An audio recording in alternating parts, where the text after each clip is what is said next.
starp Rīgu, Londonu, Berlīni un Losandželosu. Zem šiem zaļajiem jumtiem mēs esam satikuši mūsu pašu Matīsu Kažu, cilvēku, kurš komentārus neprasa.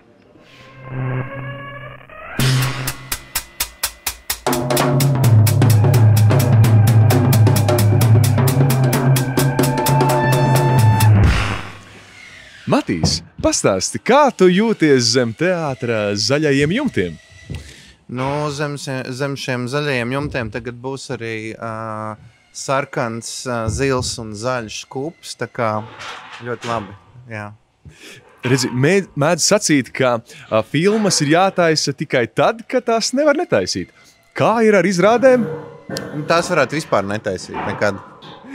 Jā.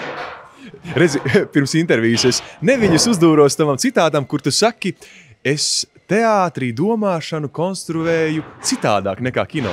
Pastāsti, kā Nacionālajā kanālā darbojas tava domāšana un kur tad ceļš mūs vedīs šoreiz?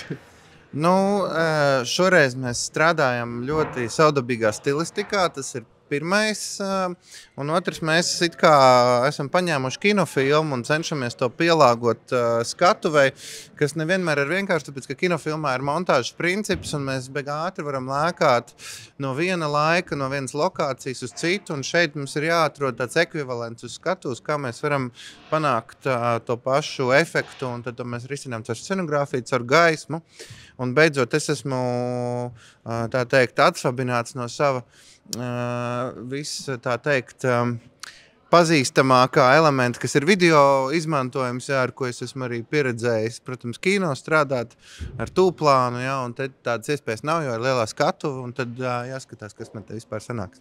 Un vēl viens jautājums.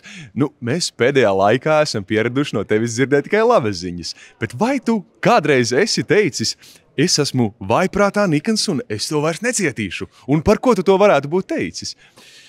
Jā, es to esmu teicis vairāk kārt, it īpaši savā prātā, skatoties mēģinājumus, tad, kad aktieri nav savās vizē pozīcijās uz ainu sākumu. Spilgtākās personības kopā tikai ar Džeku Snowdenu. Nacionālais kanāls Nacionālajā teātrī.